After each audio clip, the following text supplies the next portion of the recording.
Hello, Andy Slawetsky here from Industry Analysts. I am here today with Mike Marusic, President and CEO of Sharp Electronics in New Jersey. Mike, how are you?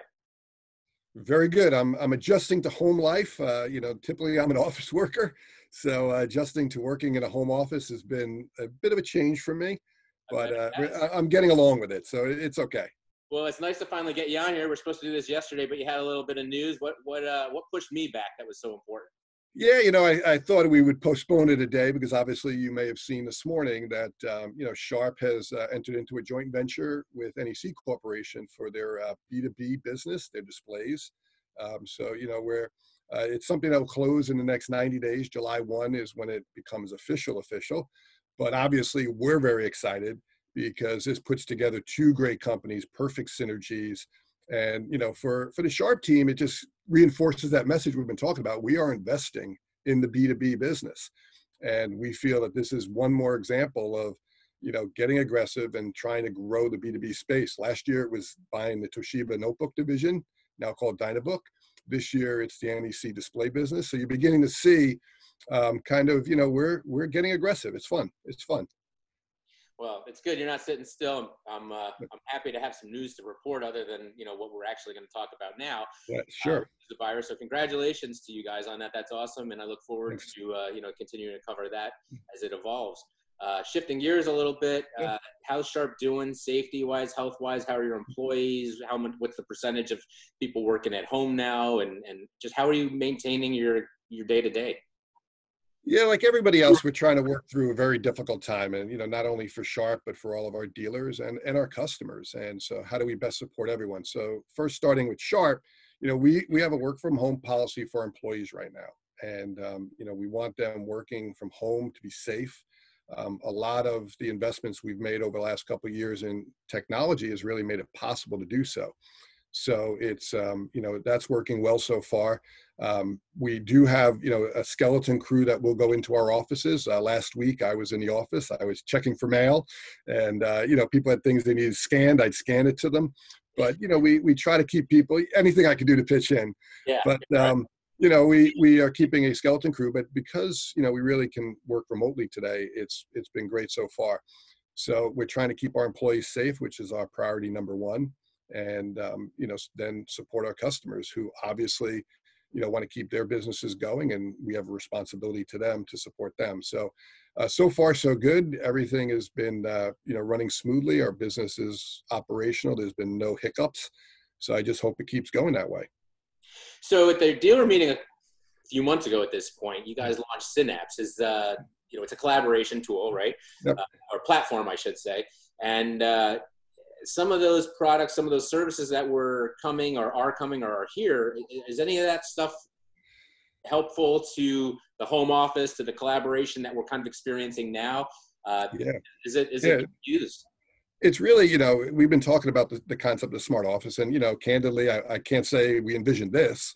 It's something no one probably envisioned, but a lot of those technologies, if you remember at our meeting and even our road shows before that, we were talking about using Microsoft Teams and training our dealers on Teams, because that's a core part of how we're going to collaborate in the future. And a lot of the Sharp products, such as our Windows collaboration display that we developed with Microsoft, these are all products to make collaboration and remote collaboration easier. So for us, it was kind of seamless because we had trained everybody on how to use Teams. We were up and running on Teams for last year to really get everyone. That's kind of how we conduct our meetings. So when we went remote, it was, actually quite easy to make that transition because it was how we operated every day.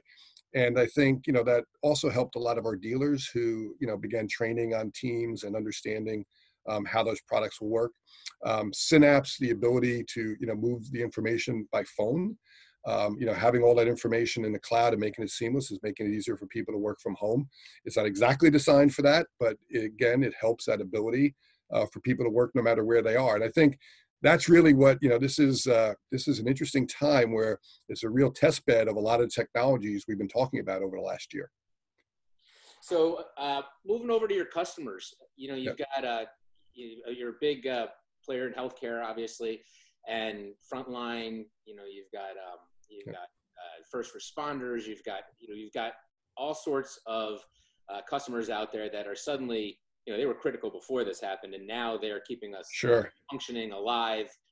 What are you doing to help prioritize these guys? Is there your technicians are obviously keeping them going. The technology is critical for them. What are you guys doing to help those guys stay focused? So obviously healthcare, like many, people in the space, is a big part of our business. And so we prioritize the support of those customers right now. Obviously they need everyone's support.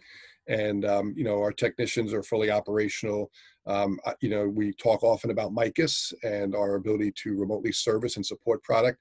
So again, MICUS adds another dimension capability, because we can actually remotely dial into the device, do a lot of troubleshooting. MICUS is video based, as many people know, which allows even the end user to make some minor fixes real time. So, many hospital situations, the building is on lockdown. They don't want outsiders coming in, but the MICUS system does allow us to transfer video over and allow people to do their own service. So there is a lot that we can do, and we continue to support. Obviously, we're keeping close communication with our dealers, because that's my next question. What are you doing for those guys? How are you keeping those, helping them? And some of them financially, what kinds of plans, programs, and then going forward, how are you going to help these guys? Yeah, the dealers obviously are a big concern for us, because this is a very challenging time for them. And, we have dealers of all sizes, and, the risks associated with size come into play at this point in time. So that's a big concern that we have, and we want to make sure that we're continuing to support those dealers. I think that for us, the most important thing right now is helping with their cash flow. We want to make sure that we've, provided them extended terms, which we have already, to make sure that they're not in a rush to pay us. Let's help them pay their employees. And, I don't want to say we're less important, but maybe there's more important people to pay right now. And so make sure that they're taking care of their employees and things like that. We're also instituting a lot more training. So, there's a slowdown, and, we want to make sure that people have the opportunity to sharpen their skills, so to speak. And we've instituted additional training classes, web-based training and things like that, to help the dealers prepare for when they come out of this. So I think there's a lot of little things that we all need to be doing right now to support our dealers. And that's obviously a priority. We have regular communication with them. And my main focus, and what we've told the sales teams, is make sure you help your dealers get through this tough period. This is not a time, to try to put inventory in a dealer or things like that. It's a time to help them manage the cash flow, help them sustain their customers, and give them whatever support they need. That sounds awesome. I really want to, check in with you every couple of weeks or once a month at least, and just, watch as this evolves and stay on top of it, and just see what you guys are continuing to do and going forward. I know there's some initiatives that I'm sure will be coming soon that, we probably can't talk about right now, but we'll get into at a future conversation, mostly, just really appreciate you taking the time out of your schedule. I'm sure your phone's been ringing off the hook. It's been obviously trying to manage our current situation. It's been very busy. Today is especially busy because of the announcements and some of the new initiatives. I don't even know where you go. How are you going to pull all this together now? And everybody is, spread all over the place, and you're trying to roll out a new.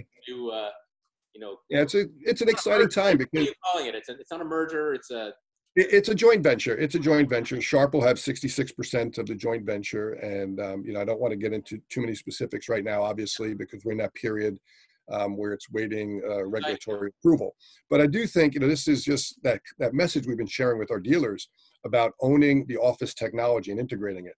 Yeah. This is furthering that process. And so I think that uniquely. Laptops and computers. And now you've got exactly. That, you're doing this, and, it's just another piece of that puzzle. It's not all just printers. You guys are, the displays. And so you really do satisfy a lot of needs within that office. Yeah, I think it's for, a company like Sharp. Not only now are we able to do the hardware and most of the products that you want to have in the hardware space. Everywhere you look for information, we actually have a device now. Under the Sharp name. That is impressive in this space. We also provide managed network services capability. And then, as you mentioned before, our Synapse software to make it all work seamlessly. So I think, for us, it's just a continuation of that excitement of taking over all of the office technology. I call it customer-facing technology. Yeah. But allowing the customer to use one interface across all the platforms is going to be very valuable. So busy time, a lot to do. But I think, if we all work together and, get through this difficult time, I think most importantly for all manufacturers and everyone in the channel is supporting the dealers right now. They I've always had a fond part of, my thinking, just because these are true entrepreneurs. I mean, there's nothing more important than a family-owned business. And I think it's important that we keep that perspective as we do this. We're not customers. These are your friends who own a business, and they're dependent on us right now. And I think that's important that we all keep in mind, is what's best for the dealers right now, not what's best for the manufacturer. And that's really where we're going to keep our focus. So thank you for giving me the opportunity. Yeah, I couldn't agree more. And I love what you just said. It's a great way to end this. And we will talk soon. And you stay safe and keep doing what you guys are doing, Mike. You too. Keep safe. And I hope everyone out there keeps safe. And I look forward to talking to you soon. Thanks, Mike. Thank you.